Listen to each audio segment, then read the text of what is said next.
Welcome to the Huberman Lab podcast, where we discuss science and science-based tools for everyday life. Welcome to the Huberman Lab podcast, where we will discuss science and science-based tools for everyday life. I'm Andrew Huberman, and today we are diving deep into one of the most fascinating and complex topics, the human brain. My guest today is Dr. Alina Marquez, a neuroscientist and professor of neurobiology.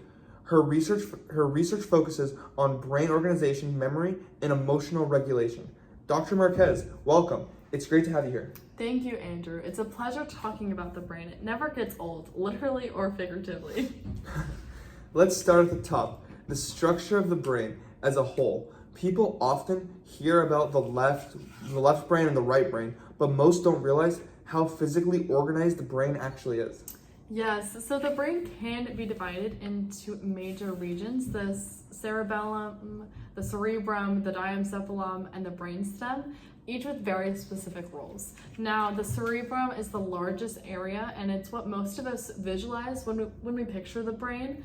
It's responsible for higher functions like thought, decision-making, movement, and sensations. It's covered by the cerebral cortex, which is like the wrinkled gray surface where all conscious processing happens. And just beneath that are deep structures, the basal nuclei and the corpus callosum, right?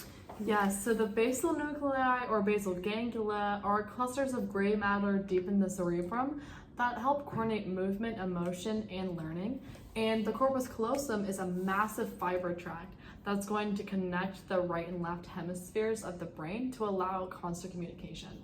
So let's talk about the wrinkles. People often wonder why the brain looks like that. Yes, so those folds actually have functional importance. The raised edges are called gyri, and these grooves are like succuli, and they dramatically increase the surface area. More cortex means more neurons and more processing power.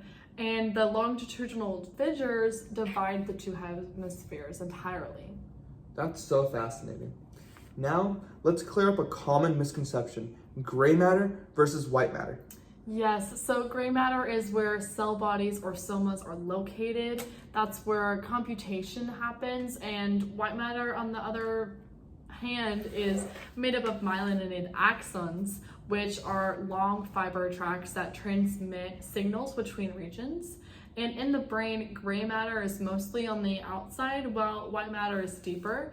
Interestingly, in the spinal cord, that is reversed, where white is on the outside and gray is on the inside. Let's move inward into the diencephalon, shall we? Sure, so the diencephalon sits right in the middle and contains the thalamus, hypothalamus, and epithalamus. The thalamus is going to act as the brain's relay center. Almost all sensory information is going to pass through here before it reaches the cortex. And the hypothalamus is going to control the automatic functions like hunger, thirst, temperature regulation, and hormone release via the pituitary gland. And even the epithalamus, which is going to include the pineal gland, is going to help regulate our sleep cycles through the hormone melatonin. So the hypothalamus essentially bridges the brain and the endocrine system. Exactly, it's where neuronal control meets hormonal control. Now let's move on to the brainstem. Right, so the brainstem is going to include the midbrain, pons, medulla oblongata, and then the midbrain is going to manage visual and auditory reflexes. The pons is going to regulate sleep, posture, facial expressions.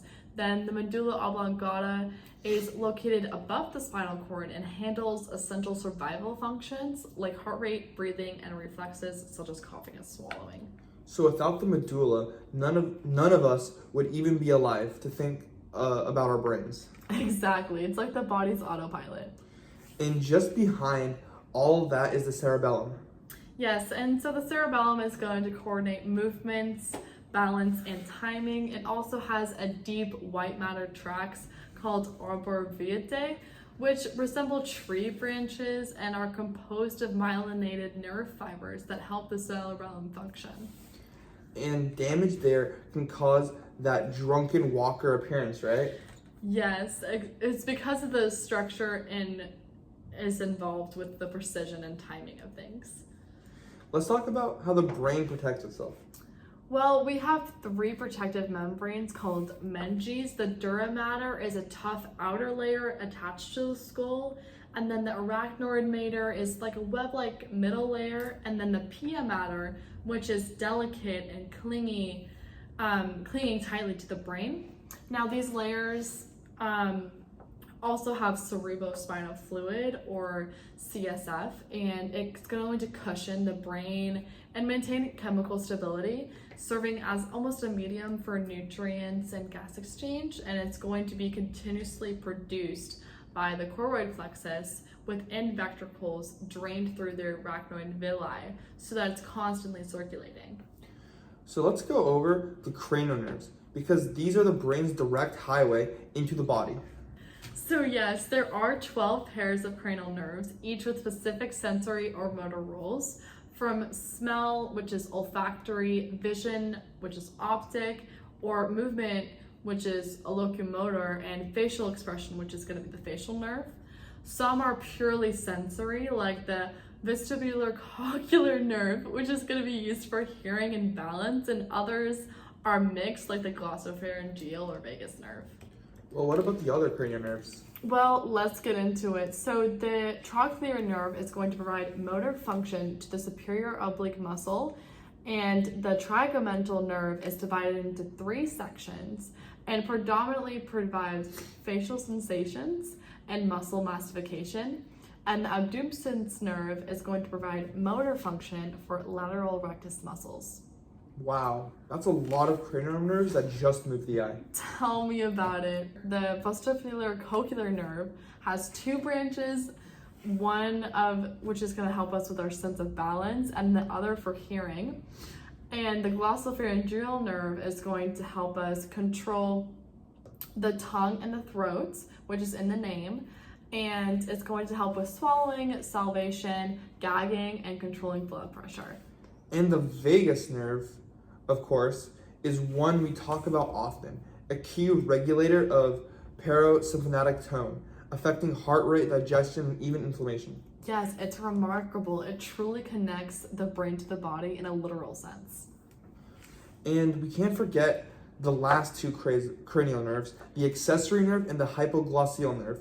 The accessory nerve helps with swallowing, head, neck, and shoulder movement, while the hypoglossal nerve aids in tongue movement. Daily tasks such as speech and food manipulation would be quite difficult without these nerves. I completely agree, Andrew. What a comprehensive summary that you just laid out for us. Why, thank you, Dr. Marquez. Let's finish by moving back up to the cerebellum, which is the seat of consciousness. Yeah, so the cerebrum is going to divide into lobes, which have specialized roles. Now, the frontal lobe is going to process motor control, decision making, and social judgment. And we have the parietal lobe, where sensory integration occurs, the temporal lobe, where hearing, memory, and emotion are processed, and the occipital lobe, which is mainly responsible for our vision. Now, the precentral gyrus handles voluntary motor output, and the postcentral gyrus processes the sensory input. And these are going to create motor and sensory homunculi, mapping our body onto our cortex. And Broca's and Wernicke's area are the key language centers. Broca's is important for speech production, and Wernicke's for language comprehension. Correct, and damage to the Broca areas is going to cause non-fluent aphasia, while damage to the Wernicke area is going to cause fluent aphasia, which speech sounds normal, but it just lacks meaning.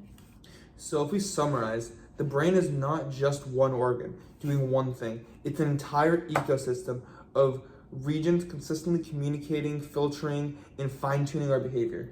Yes, and that communication, those tracts of white matter and nuclei of gray matter, is what makes consciousness, emotion, and every motion possible. Beautifully said. Understanding structure is the first step in understanding function and ultimately understanding ourselves. Dr. Marquez, thank you so much for this incredible walkthrough of the brain structure and systems. Thank you, Andrew. The brain is endlessly fascinating. The more we learn, the more there is to explore. To our listeners, if you found this discussion useful, please share it. You can find the links to the related studies and diagrams of brain regions we discussed in the episode notes. And as always, thank you for listening to the Huberman Lab podcast.